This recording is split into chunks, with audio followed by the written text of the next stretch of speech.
नमस्कार दोस्तों, स्वागत है आपका मेरे YouTube चैनल GS.Educare में। मित्रों, अभी तक आपने मेरे चैनल को सब्सक्राइब नहीं किया है तो प्लीज़ इसको सब्सक्राइब कर दें, लाइक कर दें और शेयर भी कर दें अपने दोस्तों को। और इस वीडियो को अंत तक देखें। अंत में देखने के बाद अपना कमेंट जो है कमेंट बॉक्स में ज़रूर करें।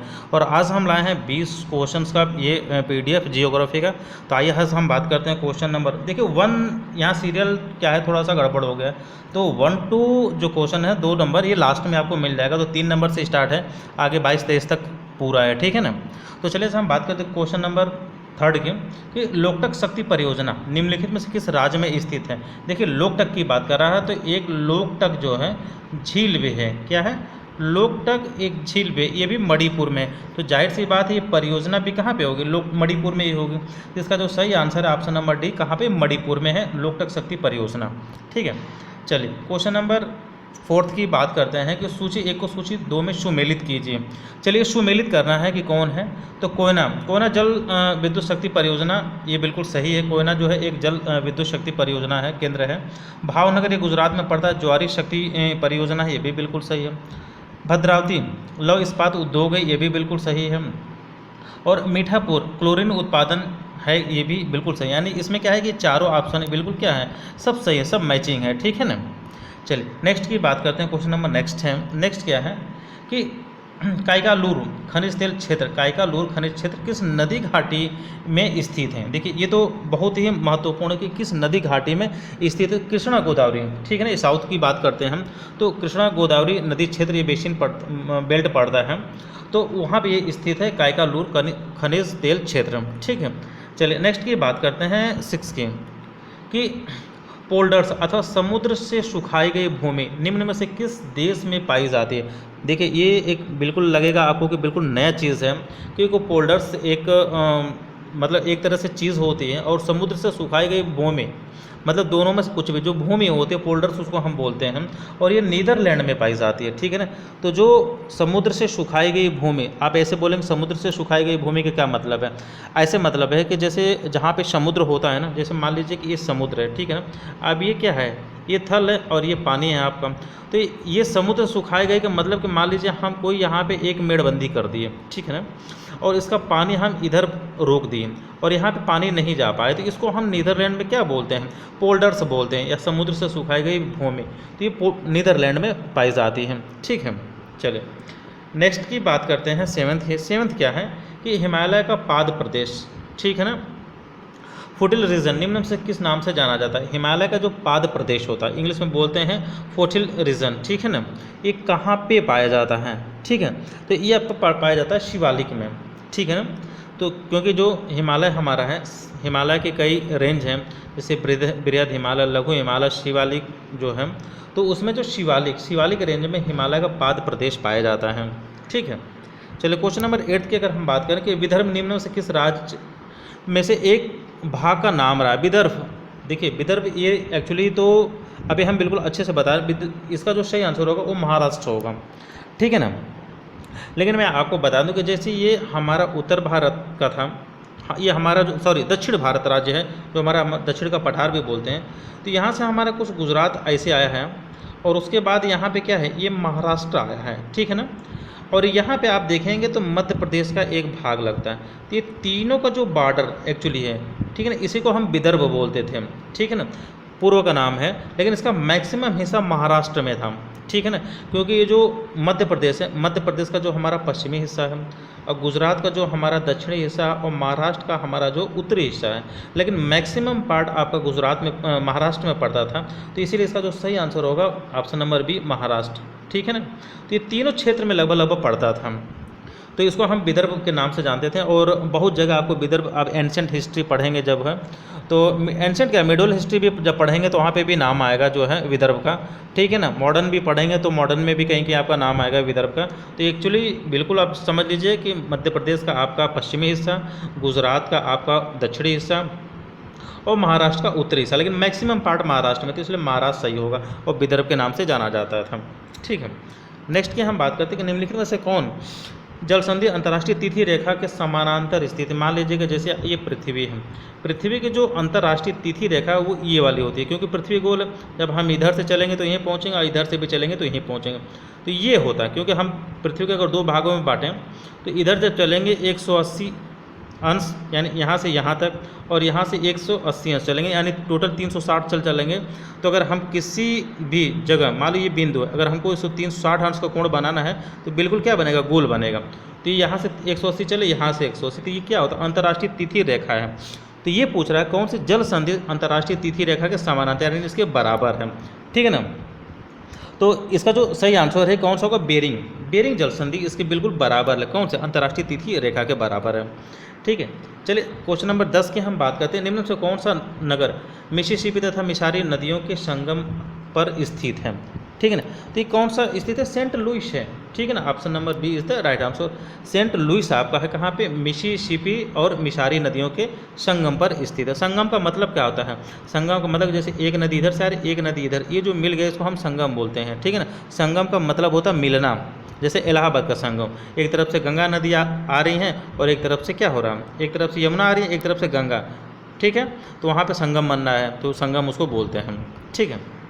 चलिए क्वेश्चन नंबर 11 की हम बात करते हैं कि सेतु समुद्रम परियोजना किन दो स्थानों को जोड़ती है। सेतु समुद्रम की हम बात कर रहे हैं, ये आपका जो है, जो हमारा दक्षिण भारत है, दक्षिण भारत में एक तमिलनाडु जगह पड़ती है, और तमिलनाडु में एक जगह पड़ती है मन्नार की खाड़ी, ठीक है ना। तो मन्नार की खाड़ी और पाक जल संधि, देखिए यहीं पे पाक जल संधि है, तो मन्नार की खाड़ी और पाक जल संधि के बीच में यही वो स्थल है जिसको हम सेतु समुद्रम परियोजना कहते हैं, ठीक है ना। लेकिन अब पाक जल संधि से ये मत समझ लिया कि पाकिस्तान के बॉर्डर पे, बिल्कुल नहीं, ठीक है ना। पाक जल संधि एक क्षेत्र यहाँ पे और मन्नार की खाड़ी यहाँ पे क्षेत्र है, इन दोनों के बीच का जो क्षेत्र है इसको हम बोलते हैं सेतु समुद्रम परियोजना। और ये कहाँ पे, मन्नार की खाड़ी और पाक जल संधि के बीच में स्थित है, पाक खाड़ी के, ठीक है ना। चलिए क्वेश्चन नंबर 12, मानव भूगोल का पिता किसको कहा जाता है। देखिए यहाँ पे किसकी बात कर रहा है, मानव भूगोल के, ठीक है ना। ये भूगोल का पिता नहीं कह रहा, मानव भूगोल का पिता किसको कहते हैं, तो ब्लास को कहते हैं, ठीक है ना। ब्लास को हम क्या बोलते हैं, मानव भूगोल का पिता माना जाता है, ठीक है। चलिए क्वेश्चन नंबर 13 की अगर हम बात करें कि मोचा कहवा या मोचा कॉफ़ी का उत्पादन निम्न में से किस देश में किया जाता है। तो किस देश में किया जाता है मोचा, ये जो एक्चुअली बहुत, एक कहवा मतलब कॉफ़ी होता है जो हम लोग दूध के साथ मिक्स करके पीते हैं, ब्लैक कॉफ़ी भी होता है, ठीक है ना। तो ये कहाँ पे पाया जाता है, यमन में पाया जाता है, ठीक है ना। अफ्रीका का एक देश है यमन में, तो यमन में पाया जाता है, ठीक है। चलिए नेक्स्ट की हम बात करते हैं, सूची 1 को सूची 2 में सम्मिलित कीजिए।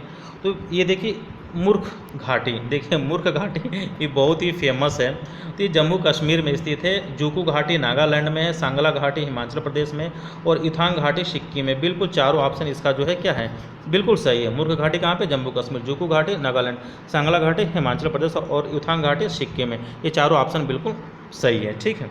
चलिए क्वेश्चन नंबर 15 की हम बात करते हैं कि निम्न से कौन सा खनिज, किसकी बात कर रहे हैं, निम्न से कौन सा खनिज काला सीसा या ब्लैक लेड या प्लम्बगो के नाम से जाना जाता है। क्या है, प्लम्बगो के नाम से जाना जाता है। ये कौन सा है, ठीक है ना। इसको हम क्या बोलते हैं, इसको हम बोलते हैं जो ग्रेफाइट हमारा होता है ना, ये ग्रेफाइट को हम क्या बोलते हैं, काला सीसा या ब्लैक लेड या प्लम्बगो के नाम से जाना जाता है। ये मित्रों बहुत इंपॉर्टेंट है, बहुत क्वेश्चंस में यूपी पीसीएस में मैंने देखा है, एसएससी में, ठीक है ना, सीजीएल एसएससी सीजीएल में 10+2 में, वनडे में मैंने बहुत बार देखा है कि काला सीसा या ब्लैक लेड किसको कहते हैं। या एक नया शब्द आ गया, ये देखिए प्लम्बगो, प्लम्बगो के नाम से भी ये फेमस है, क्या, ग्रेफाइट, ठीक है। चलिए क्वेश्चन नंबर 16 की अगर हम बात करें कि निम्न से कौन सी ठंडी स्थानीय हवा नहीं है। यहाँ पे देखिए नहीं है की बात कर रहा है, ठीक है ना, कि इनमें से कौन सी नहीं है। तो मिस्ट्रल एक क्या है, एक हवा है, ठंडी स्थानीय हवा है, ठीक है ना। तो ये क्या है, सॉरी मिस्ट्रल एक हवा है लेकिन ठंडी स्थानीय हवा नहीं है, ठीक है ना। हवा तो है, ठंडी नहीं है, मिस्ट्रल एक गर्म जलधारा है, ठीक है। चलिए क्वेश्चन नंबर 17 की अगर हम बात करें कि ब्यूफोर्ट स्केल पर निम्न में से क्या दर्शाया जाता है। देखिए एक मापक है ये ब्यूफोर्ट, और इसमें हम क्या मापते हैं, पवन की गति मापते हैं, ठीक है ना।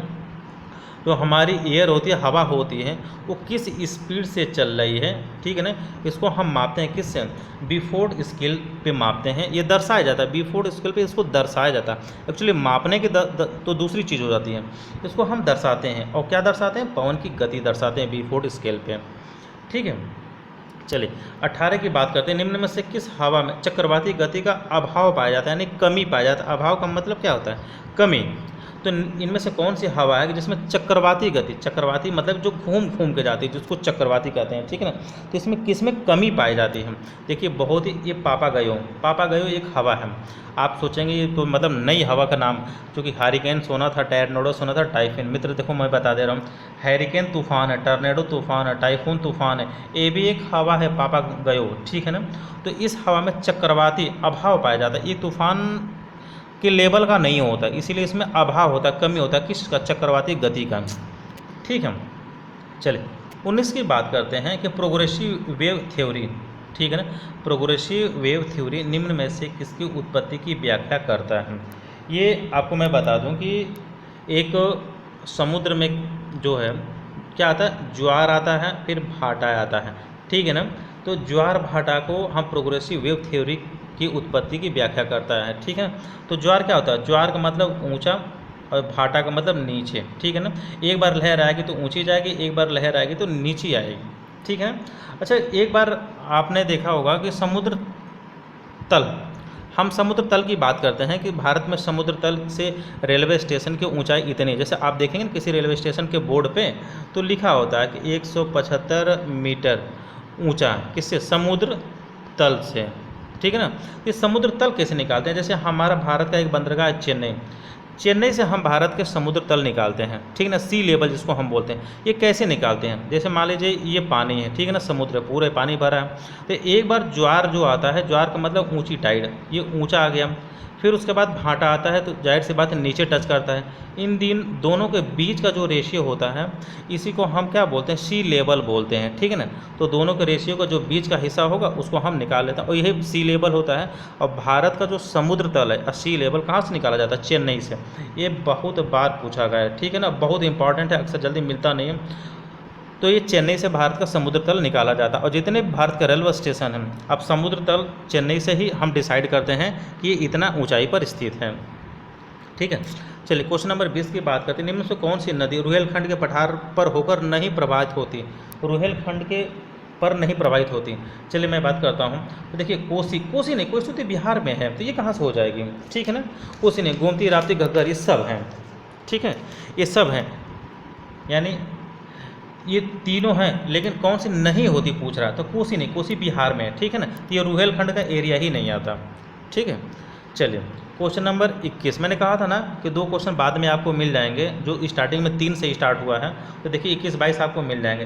तो निम्न में से कौन सा अनुषंगी नगर है, अनुषंगी नगर, आप सोचेंगे ये कौन सा नगर आ गया, तो गाजियाबाद को हम अनुषंगी नगर बोलते हैं, ठीक है ना। बहुत ही इंपॉर्टेंट क्वेश्चन है। देखिए बिल्कुल नए नए क्वेश्चन आपको मिलेंगे। आजकल का जो एग्जाम्स में पूछने का तरीका है ना आयोग का, वो बिल्कुल नया पैटर्न हो गया। आप तो इसको जब समझेंगे ना तो बिल्कुल हर क्वेश्चन को इजी वे में सॉल्व कर लेंगे। देखिए अनुषंगी नगर, आपने गाजियाबाद को जनसंख्या के रूप में जानते होंगे, ज़्यादा डेंसिटी के बारे में, जनघनत्व के बारे में जानते होंगे, या फिर एनसीआर क्षेत्र में आता है ऐसे जानते होंगे, दिल्ली के पास है ऐसे जानते होंगे, एक हमारा जो उत्तर प्रदेश का सबसे बड़ा शहर है ये इस रूप में जानते होंगे। लेकिन अनुषंगी नगर देखिए गाजियाबाद को बोलते हैं, ठीक है ना। चलिए क्वेश्चन नंबर 22 देखिए, फिर आगे ना ये 2 क्वेश्चन है, टोटल 20 क्वेश्चन हो गए ना। वे उद्योग जो स्थानीय कच्चे मालों का उपयोग करते हैं निम्न में से क्या कहलाते हैं, ठीक है ना। तो स्थानीय कच्चे माल का जो हम प्रयोग करते हैं, तो छोटे लेवल पर जो हमारा MSME, ठीक है ना, medium small medium micro small medium enterprises, ठीक होता है। तो इसमें हम जो आसपास के जो वस्तुएं होती हैं हम उन्हीं को प्रयोग करते हैं, जिनको हम कुटीर उद्योग के नाम से जानते हैं, ठीक है ना। तो वे उद्योग जो स्थानीय कच्चे मालों का उपयोग करके निम्न में उपयोग करते हैं क्या कहलाते हैं, कुटीर उद्योग। कुटीर उद्योग में आप देखेंगे जो लोकल स्तर के हम उत्पाद कच्चे माल हैं उन्हीं का हम उत्पाद मतलब यूज़ में लेते हैं, उन्हीं को हम क्या बोलते हैं, कुटीर उद्योग बोलते हैं, ठीक है ना। चलिए ये देखिए तो फिर रिपीट हो गया, लोकटक झील परियोजना कहाँ पे है, मणिपुर में है, ठीक है ना। चलिए ये आज का हमारा रहा कितने का 20 क्वेश्चंस का ये PDF रहा। ठीक है मित्रों, तो इस वीडियो को पूरा देखिए, ब्यौरा देखने के बाद कमेंट्स अपना जरूर करें। चैनल पर नहीं हो तो बिल्कुल सब्सक्राइब कर दें, इससे थोड़ा सा अपने आप को मोटिवेशन मिलता है मित्रों। आप एक सब्सक्राइब करने से आपको कुछ नहीं जानता, लेकिन मेरा एक मोटिवेशन बढ़ता है, इससे ऊर्जा मिलती है काम करने की, पढ़ाने की। तो आप बिल्कुल इसको नए हैं तो बिल्कुल जो है सब्सक्राइब कर दें और शेयर भी कर दें। थैंक यू मित्रों, थैंक यू सो मच।